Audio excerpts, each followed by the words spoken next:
Pemirsa tak terima ditegur mertua karena melakukan KDRT kepada istri, seorang pria sakit hati dan memendam dendam. Sang pria kemudian menghabisi nyawa mertuanya sendiri. Selain informasi tersebut, kami juga memiliki rangkaian peristiwa kriminal lainnya yang menjadi pilihan redaksi. Berikut kami hadirkan dalam catatan kriminal Berita Satu Sore.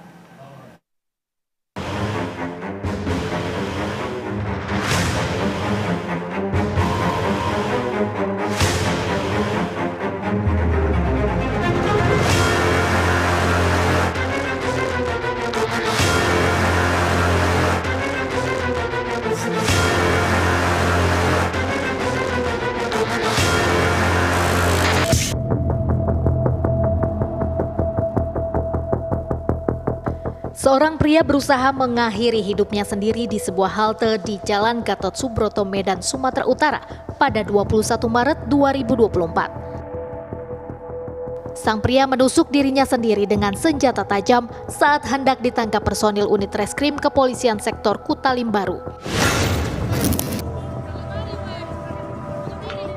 Petugas dibantu warga sekitar berusaha menghalangi perbuatannya hingga akhirnya sang pria berhasil diamankan. Pelaku yang bersimbah darah langsung dibawa ke rumah sakit untuk mendapatkan pertolongan medis. Pelaku sendiri diketahui bernama Johnny Singh, berusia 49 tahun, warga Sleman, Yogyakarta. Sebelumnya Johnny Singh telah melakukan pembunuhan keji terhadap Sanda Kumari yang tak lain adalah mertuanya sendiri. Jasad korban ditemukan dalam kondisi bersimbah darah di tepi jalan di Kecamatan Kutalimbaru, Kabupaten Deli Serdang pada 11 Maret 2024. Pada saat ditangkap, anggota melakukan penyelidikan dari TKP dengan memanggil nama pelaku, langsung dia menoleh ke belakang, dia lari, tapi dia mencoba dengan menggunakan pisau mencoba menusuk badannya, menusuk badannya dan juga kepalanya disayat. Pelaku ini ternyata cimen juga, takut ditangkap. Polisi mengungkap motif pelaku tega membunuh mertuanya sendiri lantaran sakit hati karena dimarahi. Mertua pelaku marah karena pelaku memukul istrinya sendiri yang juga merupakan anak korban. Angka yang sekarang dirawat ini, itu sebelum kembali ke Medan, itu sempat ada ribut di rumahnya di Magelang bersama anak korban ini, dan ada laporannya KDRT di Polres Magelang. Anaknya pulang, lapor sama mamanya di Kutalimbaru, ditelepon mamanya, datanglah siapa yang mengejar, disitulah dia melakukan pembunuhan dengan menggunakan sebilah parang. Pelaku yang masih dalam perawatan medis terancam hukuman di atas 10 tahun penjara.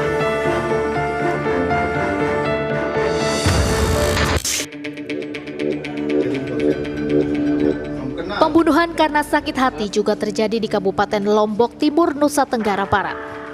Seorang pria bernama Jeb berusia 38 tahun tewas di tangan SP kakak iparnya sendiri. Pelaku membunuh adik iparnya menggunakan senjata tajam di rumahnya di Desa Bungtiang, Lombok Timur pada 8 Maret 2024. Awalnya Jeb alias korban melakukan kekerasan dalam rumah tangga terhadap istrinya yang merupakan adik pelaku.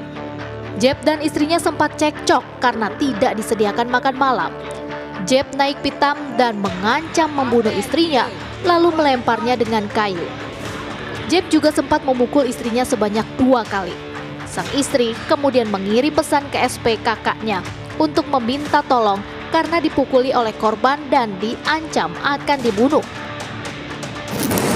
Ketika pelaku inisial PA itu merasa geram dan langsung berlari membawa parang ke rumah korban dan langsung menebas korban dan hingga menebas sebanyak 4 kali di bagian kepala, dan seketika juga korban meninggal di tempat.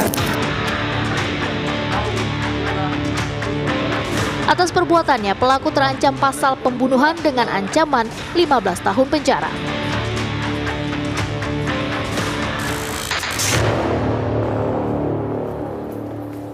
Sakit hati juga merasuki kakak hingga tega menghabisi nyawa temannya sendiri. Peristiwa terungkap saat polisi meringkus 2 orang pelaku penganiayaan yang menewaskan seorang pemuda di Tasikmalaya, Jawa Barat pada 8 Maret 2024. Korban ditemukan penuh bercak darah di semak-semak pinggir jalan pada akhir Februari. Awalnya korban yang diketahui sebagai Rapliansyah dikira sebagai korban kecelakaan lalu lintas.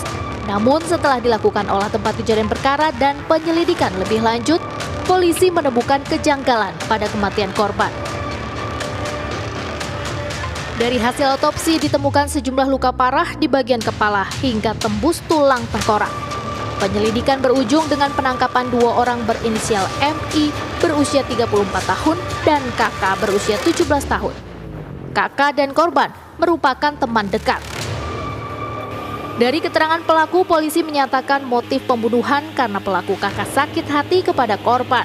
Pelaku dendam usai mendengar ucapan korban yang menyatakan akan menjual kekasih pelaku melalui aplikasi kencan. Si korban meminta kepada salah satu tersangka untuk membawa si teman dekatnya itu untuk dijual di kota. Setelah itu pelaku kakak berkomplot dengan pelaku MI untuk menghabisi nyawa korban di tempat sepi. Ketika korban mengalami kecelakaan lalu lintas, di saat bersamaan korban dianiaya dengan bongkahan batu besar hingga kehilangan nyawa. Karena sakit hati dengan peristiwa atau masalah pribadi dari tersangka, kemudian menyampaikan kepada temannya, saudara MI, kemudian merencanakan bahwa akan memberikan pelajaran dan menghabisi korban di tempat sepi. Sehingga pada saat terjadinya laka lantas, ya, momen itulah yang dipergunakan untuk menghabisi korban. Selain mengamankan kedua pelaku yang salah satunya anak di bawah umur, polisi mengamankan sejumlah barang bukti berupa sepeda motor hingga batu untuk mengeksekusi korban.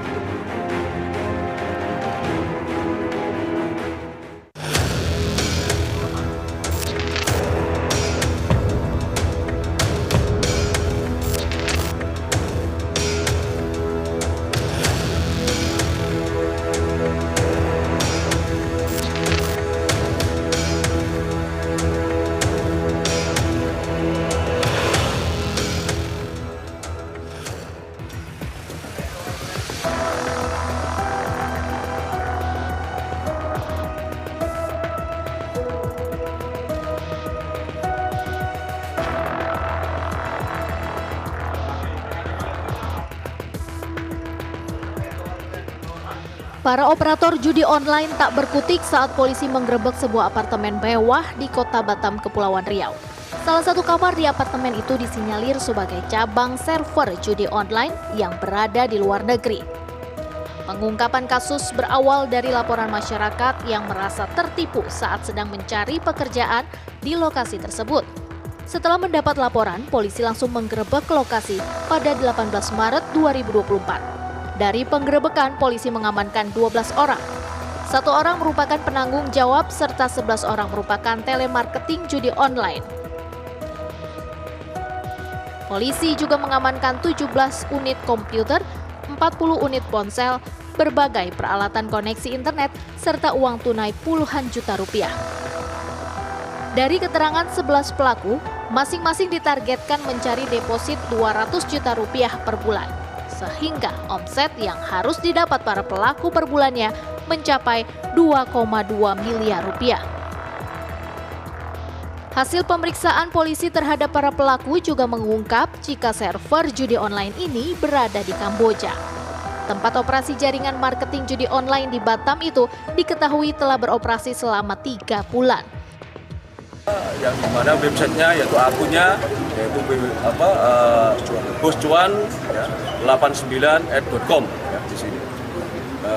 Ada 2 TKP yang berhasil kita amankan di situ, yang kita lakukan penggerbekan yaitu di apartemen Sky Garden di Lubuk Baja dan di apartemen Habiton ya, di Bangkok. Jadi ada beberapa barang bukti yang sudah kita amankan, ada 12 pelaku atau tersangka, yang 11 orang sebagai telemarketing, yang satu orang sebagai pengelola atau sebagai bandarnya atau bosnya dalam permainan judi online. Basisnya di mana Pak? Basisnya ini di mana Pak? Jadi servernya ya, atau server utama atau bus utamanya ada di Kamboja. Para pelaku menggunakan modus promosi judi online melalui berbagai media sosial. Tak hanya itu, mereka juga menjanjikan bonus berlipat ganda agar korban mudah terjerat. Atas perbuatannya, belasan pelaku dijerat ancaman pidana maksimal 10 tahun penjara.